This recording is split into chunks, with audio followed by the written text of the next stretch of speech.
The bus lurched to a stop, and Sarah pressed her face against the cold window. The sign read "Welcome to Clearwater Ridge," in faded letters that looked like they hadn't been repainted since the 70s. This wasn't right. This wasn't anywhere close to right.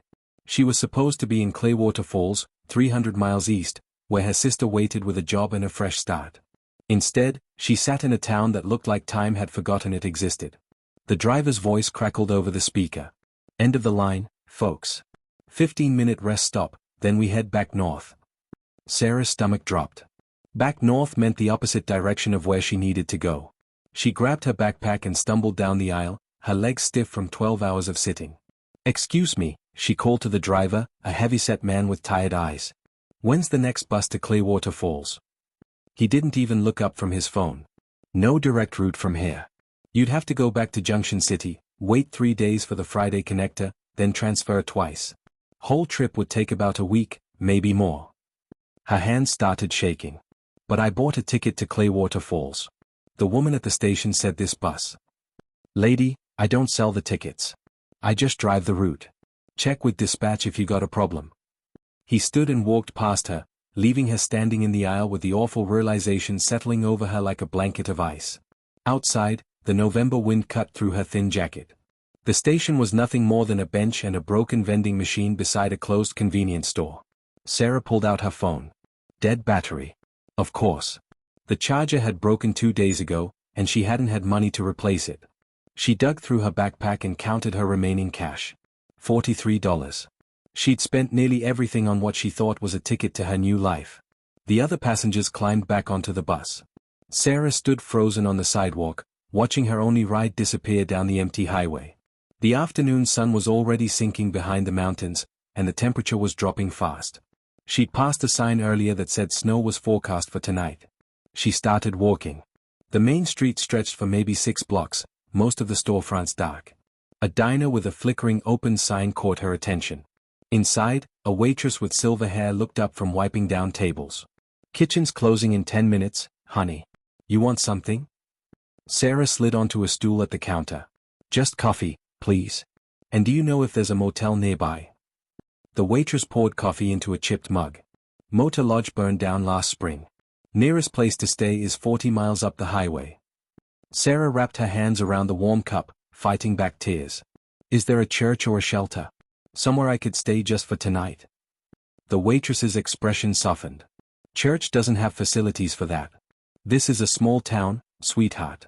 We don't have those kinds of services. What happened? You look lost." Sarah told her story in broken sentences, about the mix-up with the tickets, about her sister waiting 300 miles away, about the $43 that was all she had left in the world. The waitress listened, refilling the coffee without charging for the second cup. "That's a tough spot," she said finally. "I'd offer you my couch, but my daughter and her 3 kids are staying with me right now. House is bursting at the seams." The door chimed, and a man walked in. He was tall, maybe 60, with weathered skin and hands that looked like they'd spent decades working outdoors. He wore a canvas jacket and boots caked with dried mud.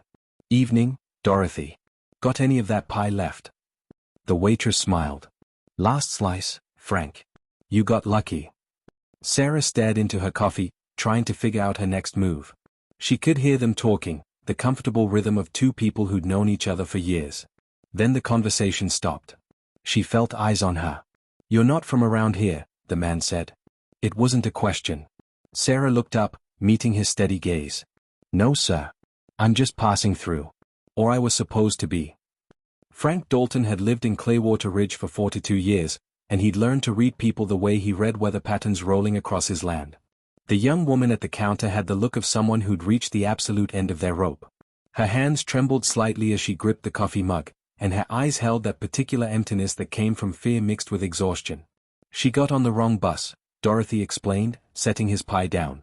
"Supposed to be heading to Clearwater Falls, ended up here instead. No money for another ticket, no place to stay tonight." Frank took a bite of pie, chewing slowly while he studied Sarah. She avoided his gaze, staring down at the counter like she wished she could disappear into it. Pride. He recognized it immediately.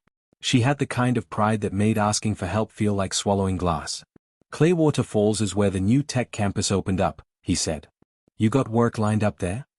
Sarah nodded. My sister manages one of the offices. She got me an interview for Monday morning. Administrative assistant position. It was supposed to be my fresh start. Her voice cracked slightly on the last word. Frank knew about fresh starts. He'd needed one himself once, a long time ago, after his wife died and left him alone with 1,000 acres and a grief so heavy he could barely breathe. The ranch had saved him. The work, the routine, the simple honesty of caring for animals and land. But that first year had been dark. If not for neighbors who'd shown up with food and help and straightforward kindness, he might not have made it through. What happened to land you here? He asked. Sarah explained about the ticket counter worker at the station 500 miles back, who'd apparently misheard Falls for Ridge, and sent her in completely the wrong direction. She'd been traveling for 3 days, sleeping on buses, eating vending machine food, stretching her money as far as it would go. This was supposed to be the last leg of the journey. I called my sister from the last station, Sarah continued. Told her I'd be arriving tonight. But my phone died, and I can't let her know what happened. She's probably worried sick by now. A tear slipped down her cheek, and she wiped it away angrily. I'm sorry. This isn't your problem. I'll figure something out. Frank finished his pie and pushed the plate away. The temperature outside had dropped another 10 degrees in the last hour. Snow was definitely coming tonight. You could smell it in the air, that particular metallic coldness that meant a storm was rolling in from the mountains. He thought about this young woman trying to find shelter in a town with no services, no motel, no place for strangers to land softly. How old are you? He asked. 27, Sarah answered. Why does that matter? He shrugged. Just curious. You run away from something, or run toward something? Her jaw tightened. Toward. Definitely toward. I spent the last 5 years taking care of my mother while she died from cancer. Used every cent I had, lost my job because I couldn't keep up with the hours. After the funeral, there was nothing left. My sister offered me a chance to start over, and I took it. Dorothy had stopped pretending to wipe tables. She stood nearby, listening, her expression sympathetic. Frank knew she was thinking the same thing he was. This wasn't some drifter or troublemaker. This was someone who'd been ground down by circumstance and was fighting like hell to climb back up. I have a ranch about 12 miles outside town, Frank said carefully. Got a guest house that's been empty since my daughter moved to Denver. It's small but weatherproof. Has a bed, bathroom, little kitchen area. Heat works fine. Sarah's head snapped up. I can't accept charity. I don't have money to pay rent, and I won't. Wasn't offering charity, Frank interrupted. Was offering work. I've been needing to hire someone for months now but haven't gotten around to posting an ad. Ranch needs proper bookkeeping, records organized, supplier orders managed. All the paperwork side of things I hate dealing with. You said you were going for an administrative assistant job. Tells me you can handle that kind of work. Sarah stared at him like he'd started speaking another language. You offering me a job? You don't know anything about me. I could be anyone. I could rob you blind. Frank smiled slightly. Could be. But I don't think you will. Call it a gut feeling. You work mornings doing the office tasks, that'll earn your room and board. Afternoons you're free to do whatever you need. Soon as you save enough for that bus ticket and want to move on, no hard feelings. Why would you do this? Sarah's voice was barely a whisper. You don't even know my last name. Frank stood and pulled out his wallet, dropping money on the counter for the pie.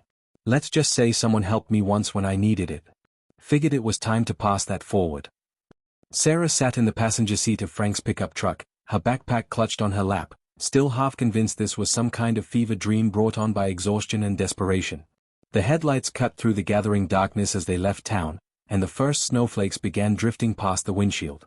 She studied Frank's profile, trying to figure out what kind of man offers a complete stranger a job and a place to stay based on nothing but a conversation in a diner. You must think I'm incredibly naive, Frank said, breaking the silence. Picking up someone I just met, bringing them to my home. My daughter calls me twice a week specifically to warn me about things like this. Sarah found herself almost smiling. I was actually thinking the opposite. That I'm the naive one for getting in a truck with a stranger. My sister would be horrified. Smart women, both of them, Frank said. For what it's worth, Dorothy back there has known me since I moved here after college. She'd have said something if she thought I was anything other than what I appear to be. And you can call your sister from my landline soon as we get to the ranch. Let her know you're safe, even if the situation isn't what you planned. The road wound through pine forests and open meadows, climbing gradually into the foothills. Sarah caught glimpses of fence lines and dark shapes that might have been cattle. The snow was falling harder now, accumulating on the edges of the road. "You said someone helped you once," she ventured. "What happened?" Frank was quiet for a moment, and Sarah thought maybe she'd overstepped. Then he spoke. "My wife Emily died 17 years ago. Cancer, like your mother. Happened fast. 6 months from diagnosis to the end. Left me with a ranch to run, animals depending on me, and grief so deep I could barely get out of bed in the morning. I was drowning." He paused, adjusting the heater. "Neighbors started showing up. Bringing food I didn't eat. Helping with chores I couldn't manage. A rancher named Bill Watson from the next property over, he just appeared one morning and started working. Didn't ask permission, didn't want payment. He showed up every single day for 3 months until I could function again." "That's incredible," Sarah said softly. "It saved my life," Frank replied simply. "Bill died 5 years back. Heart attack while mending a fence. At his funeral, his son told me Bill had once been in a similar dark place himself, and someone had helped him through it. He was just continuing the chain. I promised myself that day I'd do the same when the opportunity came." They turned onto a gravel drive marked by a wooden sign that read Dalton Ranch. The truck bounced over cattle guards, and then the headlights illuminated a sprawling single-story house with a wraparound porch.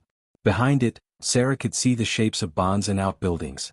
Frank pulled around to the side, where a smaller structure sat about 50 yards from the main house. "That's the guest house," he said, parking. "Originally built it for ranch hands, but the last few years I've been managing with day workers instead of live-in help.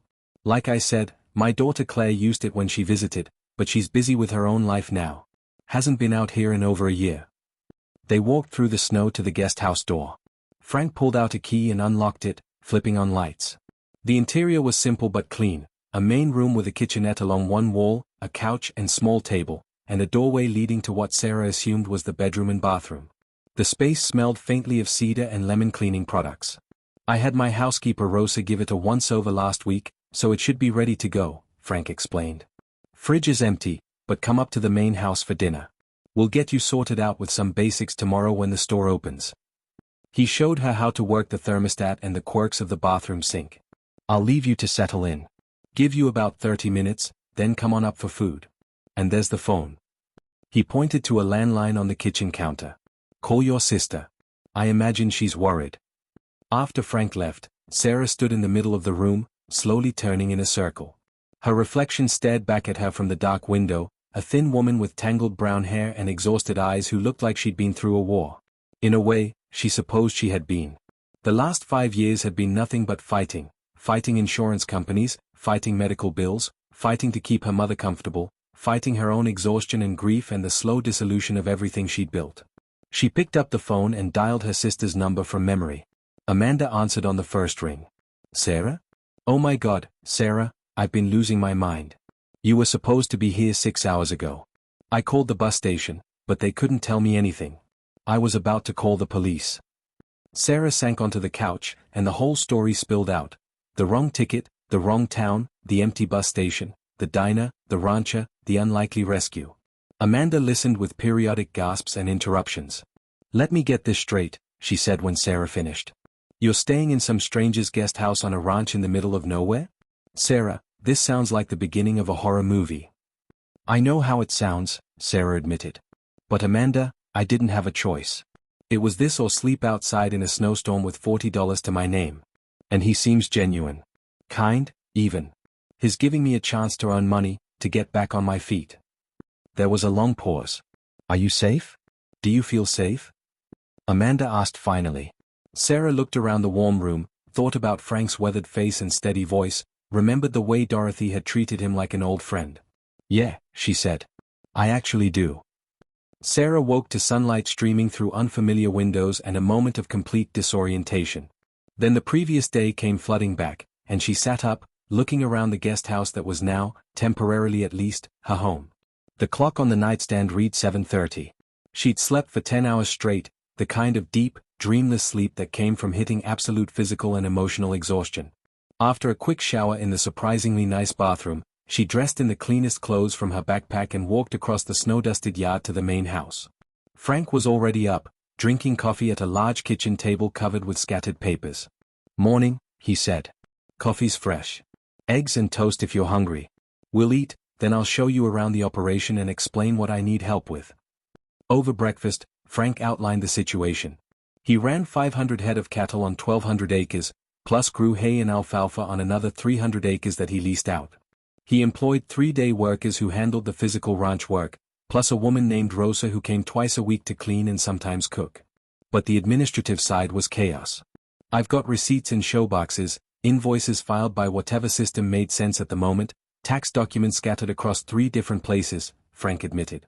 "My accountant threatens to quit every April. The supplier orders are handled through a combination of phone calls, texts, and me trying to remember what I promised to. It's a mess."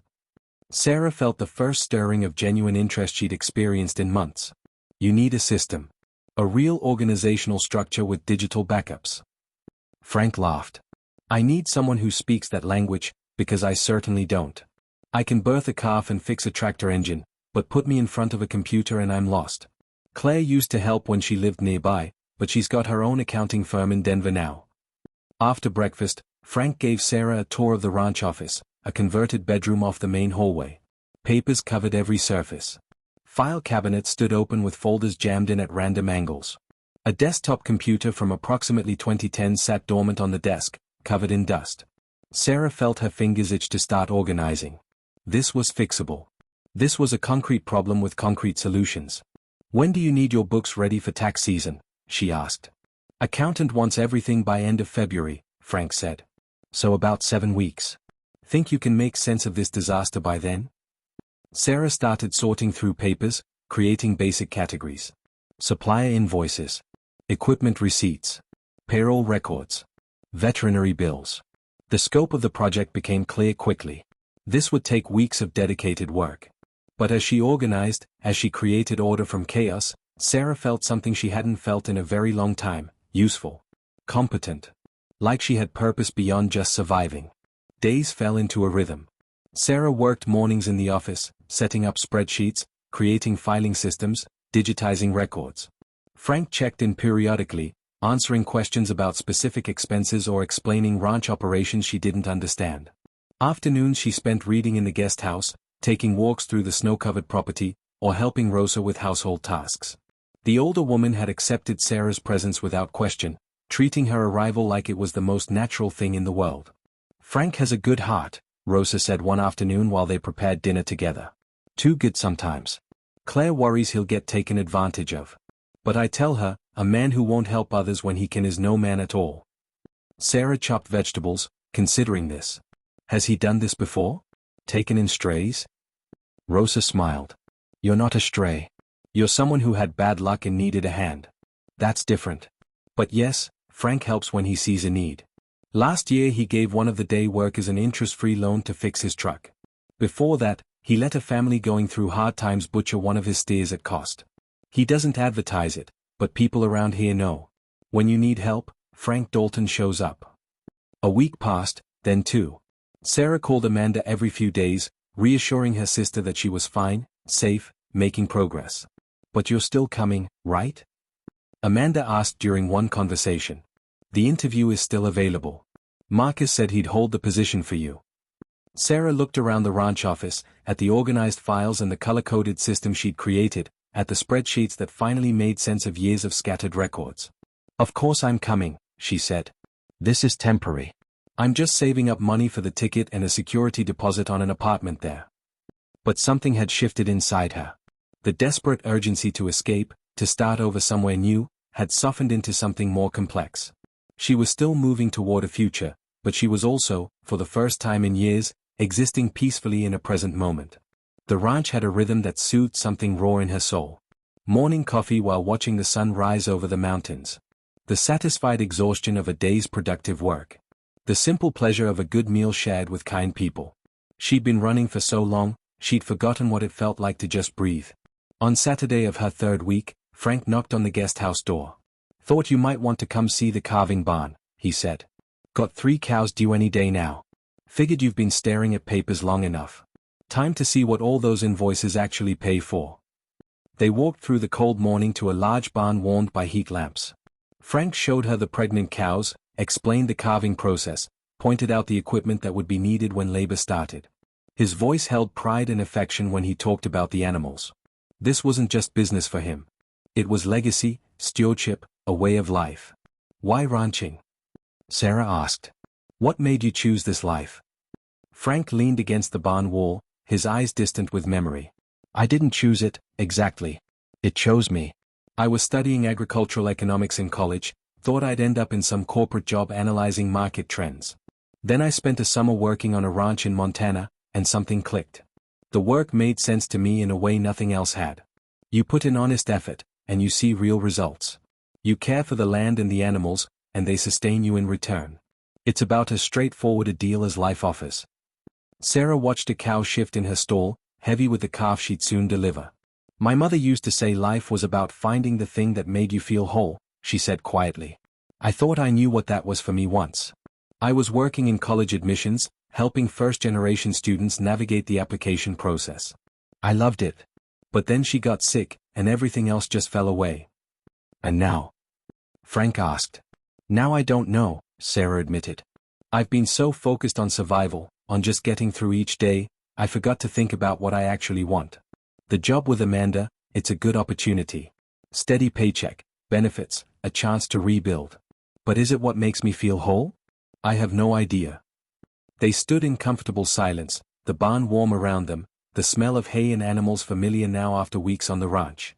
Outside, snow fell in lazy spirals. Frank finally spoke. You know, you've done remarkable work with those records. My accountant called yesterday. Said the documents you sent were the most organized he's seen in 15 years. Asked if I'd finally hired a professional bookkeeper. Sarah felt a flush of pride. It's satisfying work. Like solving a massive puzzle. Finding the patterns, making sense of the numbers. Frank nodded slowly. I've been thinking. That interview with your sister is coming up soon. Another week and you'll have enough saved for the bus ticket and then some. But I want to make you a different offer first, before you go. No pressure, just something to consider. Sarah's heart started beating faster. What kind of offer? Frank met her eyes directly. Stay. Not as temporary help, but as a permanent hire. Full-time ranch operations manager. Handle all the administrative work, the bookkeeping, the supplier relationships, the scheduling. Eventually maybe help expand some of the operations I've been thinking about but never had the bandwidth to pursue. Salary would be $4,000 to $5,000 to start, plus room and board in the guest house. Benefits after 90 days. The offer hung in the air between them, enormous and unexpected. Sarah's mind raced. This wasn't the plan. The plan was Clearwater Falls, the tech campus, working alongside Amanda, building a life in a city with opportunities and options. This was a ranch in the middle of nowhere, a complete deviation from everything she'd imagined for her future. I don't know anything about ranching, she said weakly. You're learning fast.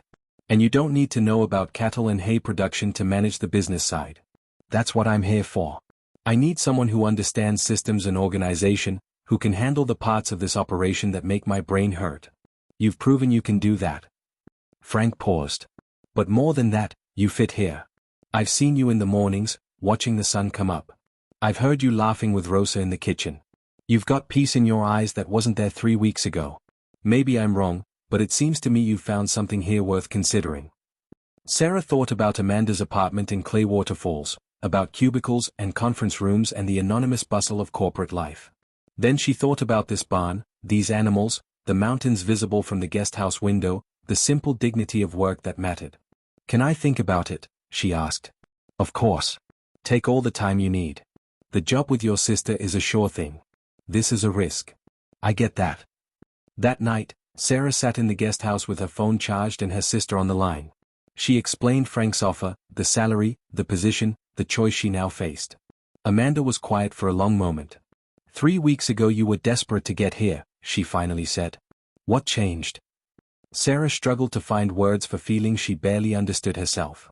I think I was running toward the idea of a fresh start, not thinking about what kind of start I actually wanted.